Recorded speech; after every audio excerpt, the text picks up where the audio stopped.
Let me start by saying that you're in a very lucky position. If you go back in time just 10 years ago, ethical hackers were being looked upon with the weird eye, and security research and bug bounty hunting weren't even a thing.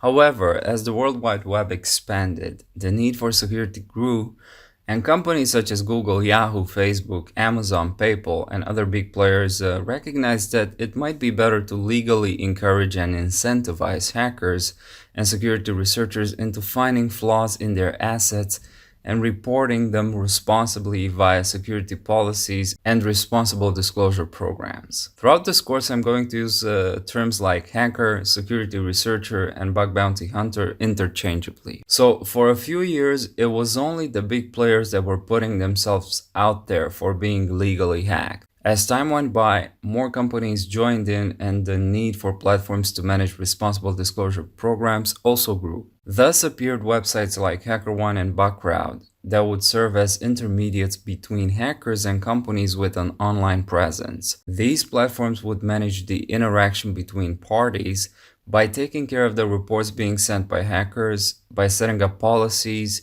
by taking care of rewarding hackers, as well as by providing systems of reputation for hackers. These systems would encourage hackers to try harder and also to remain loyal to the platforms. HackerOne and Bugcrowd are among the first platforms with this purpose in mind, but as time went by, more platforms appeared, such as Integrity, Synack, Open Bug Bounty, Zerocopter, Cobalt, HackImprove, SafeHats, and many more. Some of these platforms host programs that all registered hackers can hack on. At the same time, they host private programs where only some of the hackers can join by invitation, courtesy of their reputation and of their previously discovered bugs in public programs. Some of the platforms are completely private, such as Cobalt and Synack, to name just two, where hackers can register and join only after multiple rounds of testing and interviewing to assess their skills. These companies have no public programs, and unless you're an insider, you don't know what is being hacked on through the platform. Now, to reiterate, we have multiple types of platforms to handle the interactions between hackers and companies with security responsible disclosure programs. And there are hundreds, if not thousands, of companies on these platforms. So there's plenty of targets to do security research and bug bounty hunting on.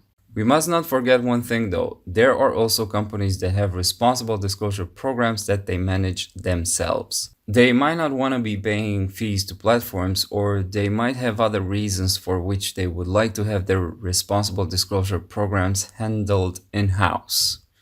And as of now, there are literally countless of companies that you can find yourself and do security research on according to their policies. Companies that are outside of these platforms that I just mentioned. Okay, now let me be practical and tell you what to do.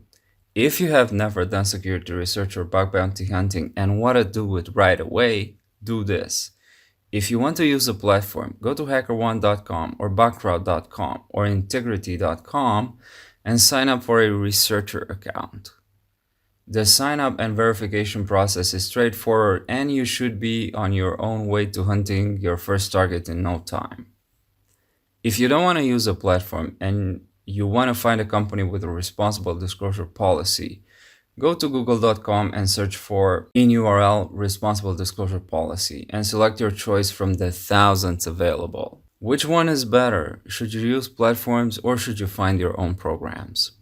Now here's my current thoughts and suggestions. If you're just starting out, go with the platforms because they might provide a clearer view of the target. They might be more responsive in mitigating the reported vulnerabilities as well.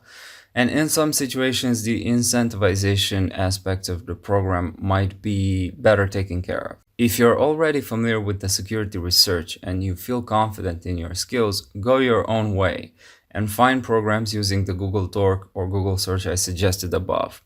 But don't just limit yourself to the same Google Dork, and be actually inventive, as other people watching this lesson will probably use it as well. Regardless of how you go about it, keep this in mind. The first and foremost step you need to do in your hunting and in your research is to understand the scope. If you're using a platform, the scope is listed in the program details. And if you're using a company's website directly, the scope is specified on the responsible disclosure page. The scope tells you exactly what you can test on, what domains and subdomains you can do research on, how you can do research, whether or not you can use automated tools, which can disrupt the functionality of their assets, what bugs, flaws, and vulnerabilities are accepted by the program, and so on. It basically tells you what and how you can test on. If you test outside the scope, you might get into legal issues, which is why you should never ever start a security research without clearly understanding the scope. If you're in doubt, send a message to the program managers. Now, let me give you a few more suggestions for you to be successful.